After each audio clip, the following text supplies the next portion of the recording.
एकादशी माता है तो सबसे पहले प्रभु को जल के छींटे लगाकर स्नान कराएंगे। स्नान स्नान स्नान स्नान स्नान। अब फूल अर्पण करें। एक फूल अर्पण हम प्रभु के चरणों, एक फूल अर्पण हम प्रभु के चरणों। कलश की पूजा करेंगे। एक फूल अर्पण, एक फूल अर्पण, एक फूल अर्पण। कलश की पूजा, भगवान जी की पूजा में फूल अर्पण। जय प्रभु।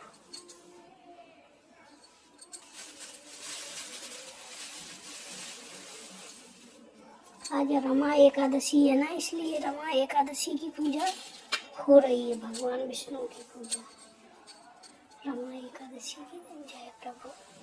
फूल अर्पण।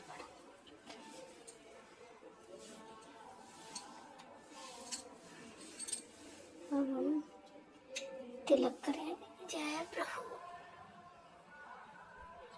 सरकार स्वामी की जय। अच्छा,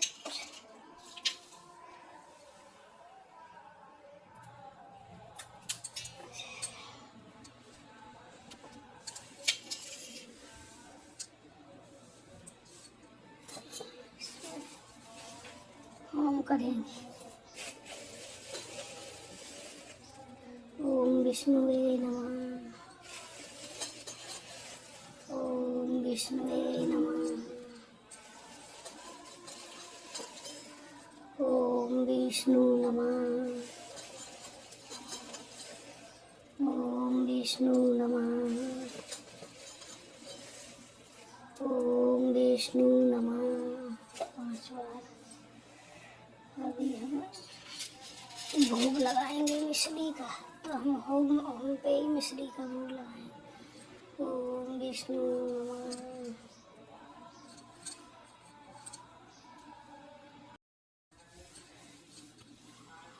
भोग में सेवा अर्पण करते। जय प्रभु। संतरा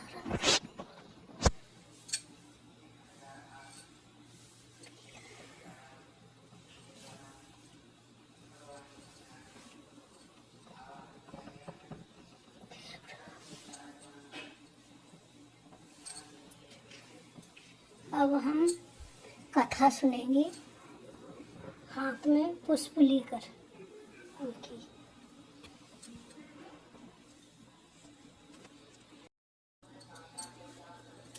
अब हम रमा एकादशी की कहानी सुनेंगे।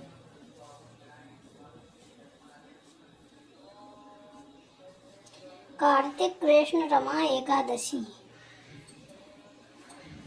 धर्मराज ने भगवान श्री कृष्ण से कहा कि हे भगवान, अब आप रमा एकादशी की कथा का वर्णन कीजिए। भगवान बोले, प्राचीन काल में एक नगर में मुकंदर नामक राजा राज्य करता था।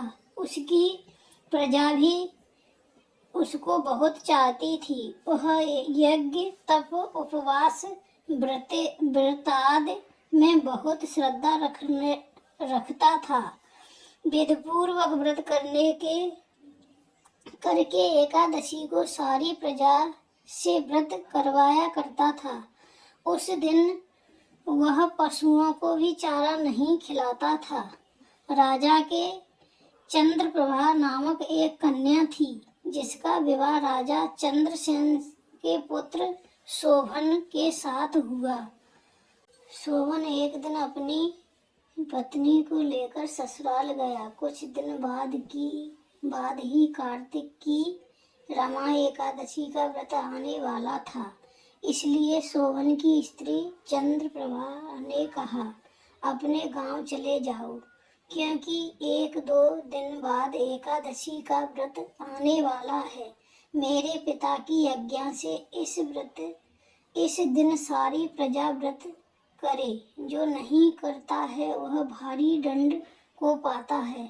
आप व्रत करके भूख प्यास सहन नहीं कर सकोगे, इसलिए यहाँ से चले जाओ।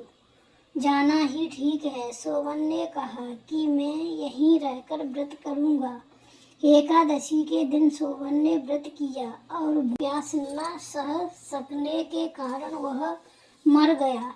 इस व्रत के प्रभाव से मरने पर शोभन मंद्राचल पर्वत का राजा बन गया। एक दिन एक ब्राह्मण घूमता हुआ मंद्राचल पर्वत पर पहुंचा। जब उसने शोभन से राजा बनने का कारण पूछा, शोभन ने कहा, मैंने अपनी ससुराल में एकादशी व्रत किया था, उसके प्रभाव से ही यह सब हुआ। शोभन ने कहा, यदि मेरी रानी चंद्रप्रभा एकादशी का व्रत करके उसका पुण्य मेरे अर्पण कर दे तो वह मुझे प्राप्त हो जाएगा और हमारा राज्य स्थिर हो जाएगा।